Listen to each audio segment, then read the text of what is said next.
శరీరంలోనే ఆ చంద్రుడు ఉండే స్థానం కూడా ఉంది. అదే బ్రహ్మరంధ్రం, సహస్రార కమలం. అక్కడి నుంచి అమృతం స్రవిస్తుంది అంటారు. అమృతం స్రవించేది ఎక్కడి నుంచి అంటే చంద్రుడి నుంచే. చంద్రుడు అమృత కిరణుడు. మన శరీరంలోనే బ్రహ్మరంధ్ర స్థానంలో చంద్రమండలం ఉంది. ఆ చంద్రమండలం భౌతికంగా చంద్రమండలం మధ్యగా అంటే ఆకాశంలో చంద్రమండలం.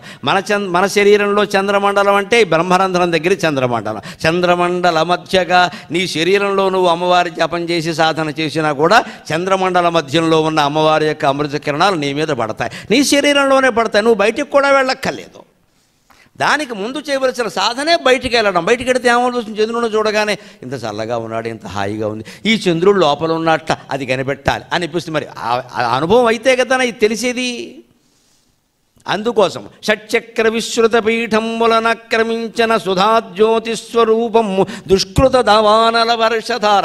ఈ అనుభవం పొందగలిగితే పాపాలు సహా పుణ్యాలు సహా సమస్త కర్మలు పోతాయి. దుష్కృతాలన్నీ దావానల వర్షధార, అది దావాగ్ని, అడవిని కాల్చే అగ్ని అనుకుంటే అమ్మవారి యొక్క కృప. కరుణారసవాహిని కళ్యాణ గుణ సంపన్నాం కరుణారసవాహినీం గౌరీం కాత్యాయనీం వందే కన్యకా పరమేశ్వర. ఆ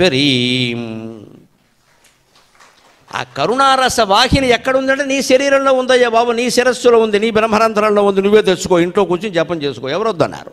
దానికి సాధనే దేవాలయానికి రావడం. ఈ సాధన చెయ్యాలి, ఇంటికి వెళ్ళి కూర్చొని ఆ సాధన చేయాలి. ఇక్కడ నమస్కారం చేసుకోవాలి. ఇక్కడికి మనం సాధనలు చేస్తూ కూర్చుంటే మిగిలిన భక్తులకు ఇబ్బంది. కొన్ని వందల మంది వస్తారు కదా, మరి ఏదో 5 నిమిషాలు చూపిస్తారు దేవుడిని, గంట సేపు ఇక్కడే కూర్చుంటానంటే అలాగా. మనం వెళ్ళిపోవాలి, వెళ్ళిపోయి ఇంటికి వెళ్ళి సాధన చేసుకోవాలి. అంతేగాని ఇక్కడికి రాగానే ఏదో అయిపోయింది, ఉత్సవాల్లో దర్శించుకున్నాం, మేము ముందు దర్శించుకున్నాం, మేము శుక్రవారం ఇవన్నీ ఓవర్ యాక్షన్ అంటారు దీన్ని.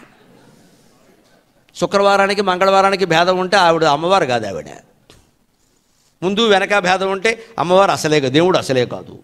దైవ దర్శనం కోసం నిలబడ్డాక ముందున్నవాడికి వెనకున్నవాడికి తేడా ఉంటుందా అన్నాను నేను. ముందు వెనక వచ్చింది కదా అనుగ్రహం, వారికి వచ్చింది, తర్వాత నాకు వచ్చింది. నష్టమేమిటి ఇందులో? ముందు రావడం ఏమిటి? అప్పుడు దైవయోగంలో ఉంటాం ఖచ్చితంగా మనం. దుష్కృత దావానల వర్షధార. ఇప్పుడు ఇంత సాధన చేసాక ఏమవుతుందంటే మనస్సు లీనమైపోయింది కదండి ఆత్మలో. మనోమౌనం అంటారు దాన్ని. మనస్సు మౌనమైనప్పుడు అందులో ఉండే జ్ఞాపకాలన్నీ పోతాయి. మనం అనుకునే పాపాలు పుణ్యాలు అన్నీ మనస్సులో ఉండే జ్ఞాపకాలే.